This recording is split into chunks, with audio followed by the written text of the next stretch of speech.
Unidos, é a manchete do France. Tem médico que está perdendo a concessão, né, a licença de trabalho, porque apoiou uma medicina irregular. Vamos lá. Médicos que promoveram ivermectina contra a Covid-19 perdem a licença nos Estados Unidos. Já no Brasil, um defensor da cloroquina se elegeu representante do Conselho Federal de Medicina. Explica essa diferença aí. Vamos lá, Franci. Então, Amadeu, essa decisão lá nos Estados Unidos, da associação médica que funciona como uma espécie de Conselho Federal nos Estados Unidos, cassou a licença de 2 médicos.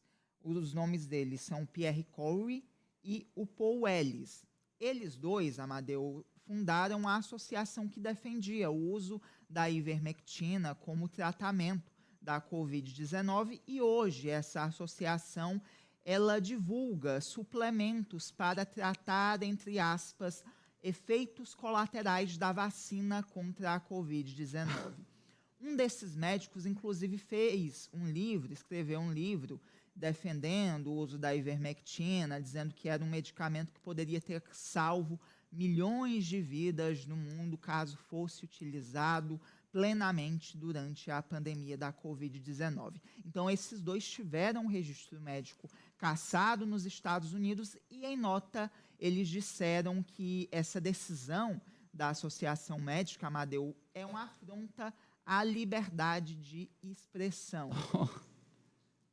Já aqui no Brasil... Quer dizer que o cara ir contra a ciência é tudo tranquilo para um médico, um cientista, porque ele está livre para expressar a vontade dele? Então, se tem aqui um diabético, ele pode receitar 8 toneladas de chocolate por mês para o diabético, porque ele acha que o diabético vai ficar bom, e a minha liberdade de achar que o diabético vai ficar bom com chocolate e açúcar, que loucura é essa? Eles defendem a autonomia dos médicos para prescrever esses medicamentos fora da bula. Off-label, para determinados... E no Brasil? Já no Brasil, o médico Francisco Cardoso ele foi eleito como representante de São Paulo no Conselho Federal de Medicina, numa eleição bem apertada, Amadeu, que foi definida ali por menos de 4% dos votos. Esse médico que, inclusive, foi ouvido durante a CPI da pandemia da Covid-19 em 2021, chegou a defender também essa autonomia dos médicos para o uso da cloroquina e hidroxicloroquina para um tratamento, abre aspas, precoce, fecha aspas, contra a Covid-19. Lembrando que, após esse depoimento dele na CPI da pandemia da Covid-19, ali em meados de março, a Organização Mundial da Saúde já havia indicado que a cloroquina não é eficaz no tratamento da Covid-19. E ele foi criticado, a eleição do Francisco Cardoso foi criticada por diversos médicos em São Paulo e ele respondeu, um desses médicos, Amadeu, tem uma cartela com o que ele disse. Olha os argumentos dele para o médico quando ele foi questionado, Ari. Se esquerdopata não gostou, é porque estamos no caminho certo. Um argumento científico, né?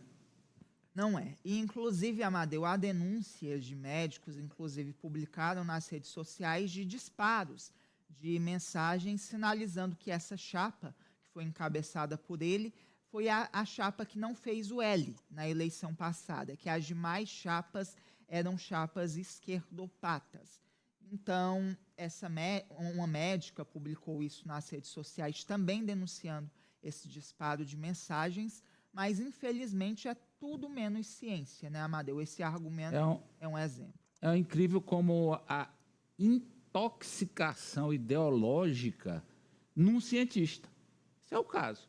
É a intoxicação ideológica em alguém que foi moldado para as ciências. E isso é destruído pela intoxicação. Professor Vila. Dizer, Amadeu, é isso que você comentou muito bem. Não dá para misturar ideologia política com medicina e ciência, né? Infelizmente. e não tem direitistas e esquerdopatas no campo científico, no estudo da luta em defesa da vida, né? Só resta lamentar e esperar que essa página difícil que nós estamos vivendo seja superada em todas as áreas. Veja que houve contaminação, parece até uma linguagem de médico, né? uma contaminação em tantos setores diversos da sociedade, no campo profissional, cultural, entre as famílias, e isso tem de ser superado, né? E a superação não se dá com agressividade, com xingamento, mas pelo diálogo, né? Vamos esperar que a gente consiga fazer isso, senão vai ser difícil a gente se recompor como país. Ari. Olha, a ideologização do Conselho Federal de Medicina não vem de agora. E essa eleição muito polêmica, muito conturbada do Conselho Federal de Medicina de São Paulo, né? A eleição dos conselheiros federais, que tem muito poder, cada estado elege os seus que tomam as decisões no Conselho Federal, foi acompanhada por médicos aqui do Piauí também. Inclusive, nossos ouvintes, telespectadores, um deles pediu que eu não declinasse o nome, desde o começo do processo, que ele me municia de informações. Ele disse, olha, Ari, não vai mudar, não. Infelizmente, o nosso Conselho Federal de Medicina ainda vai continuar ideologizado e colocando a simpatia política, o partidarismo à frente da ciência.